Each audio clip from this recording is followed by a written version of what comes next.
So either way, chaos will ensue. If Restore doesn't win, the people are going to revolt. The silent majority are going to have a revolution, and that's going to be bloody and crazy. There's going to be a coup involved. The government's going to be taken over, and it's going to be brutal. And there'll be civil war because the people will take it into their own hands to deal with the problems that we're facing. You get chaos once again. And is it really a third option? Like either he wins and there's chaos, or he loses and there's chaos.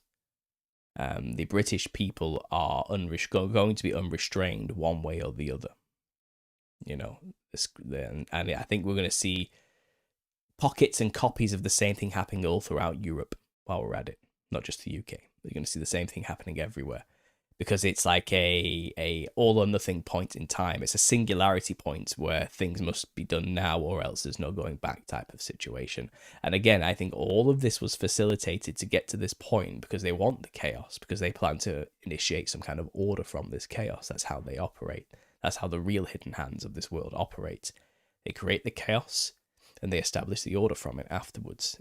From the ashes, they rise their own phoenix type of metaphorical analogy. You know, that's what they're going for.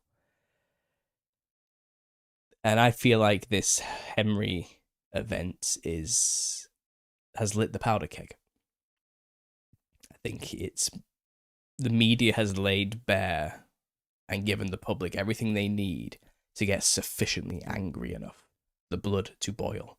And even me, who, you know, I try my best to be detached from most of these things, I was watching the footage and I was getting sad and angry and upset just watching this, because it's like, it's just a passive evil.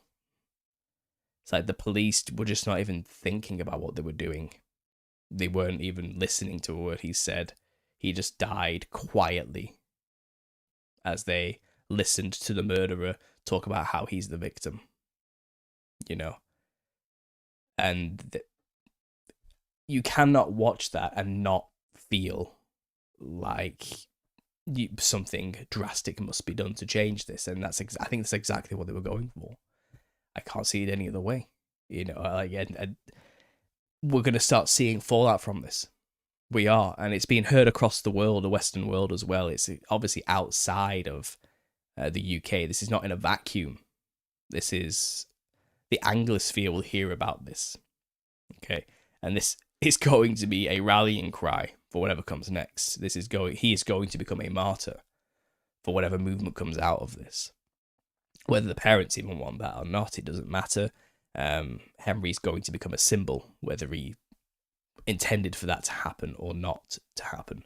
And this is a really clever thing that they've pulled on us here,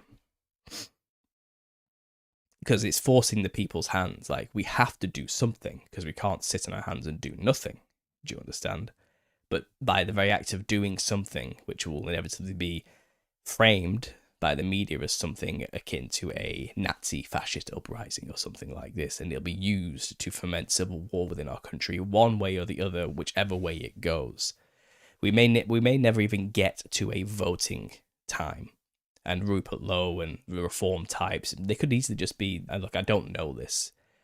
I hope this is not the case, but they could just be pressure release valves for the people to direct their energies and waste their time and energy on something while this agenda is moving in the background, thinking that they're doing something useful to kind of hold back the revolution long enough for when they need it to implement their own plans. And with the whole thing happening in the Middle East right now, with the Strait of Hormuz and the war with Iran and Israel, which is Islam against Zionism, to bring the Christians into this could be the thing that kicks off the whole West will now unite under a Christo-fascist system, a political Christianity, you know, what would you call it, a cultural Christianity banner to come and bring the war to the Middle East, you know, and to get an entire nation of Christians militarized for war, you have to give them a victory first, maybe.